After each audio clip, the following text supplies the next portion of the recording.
కామారెడ్డి జిల్లా బాన్సువాడ మండలంలోని దేశాయిపేట గ్రామంలోని డబుల్ బెడ్రూమ్ ఇళ్లలో నివాసం ఉంటున్న వారి ఇండ్లకు రెవెన్యూ అధికారులు తాళాలు వేస్తారు. బాధితుల తరఫున బీజేపీ నాయకులు సమస్యలను సబ్ కలెక్టర్ దృష్టికి తీసుకువెళ్లారు. ఈ సందర్భంగా బీజేపీ నాయకులు మాట్లాడుతూ, గత ప్రభుత్వంలో డబుల్ బెడ్రూమ్ ఇళ్లను లబ్ధి పొంది గత 5 సంవత్సరాలుగా నివాసం లేకున్నా వారి ఇళ్లకు తాళాలు వేయకపోగా కేవలం 5గురి ఇళ్లలో నివాసం ఉంచిన వ్యవసాయ పనులు, ఇతర పనుల నిమిత్తం వెళ్లిన వారి ఇళ్లకు సంబంధించిన అధికారులు తాళాలు వేయడం సమంజసం కాదన్నారు. ఇప్పటికైనా డబుల్ బెడ్రూమ్ ఇళ్లపై విచారణ చేపట్టాలని సబ్ కలెక్టర్లు కోరగా, ఇళ్లపై తక్షణమే విచారణ చేపడతామని సబ్ కలెక్టర్ నాయకులకు హామీ ఇచ్చారు.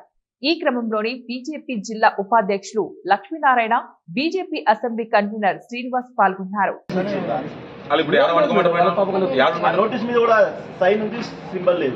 దాన్ని ఏమని రాసినట్టే మేడం, నోటీస్ మేడం దానికి తాళం వేసి దాన్ని ఏమంటూ పెట్టినంటే ఇంట్లో ఎవరు నివసిస్తలేరు, అందుకని చెప్పి ఇంటికి తాళం ఇస్తామని చెప్పింది. ఆల్రెడీ ఉండరు, సామాన్లు అన్నీ ఉన్నాయి.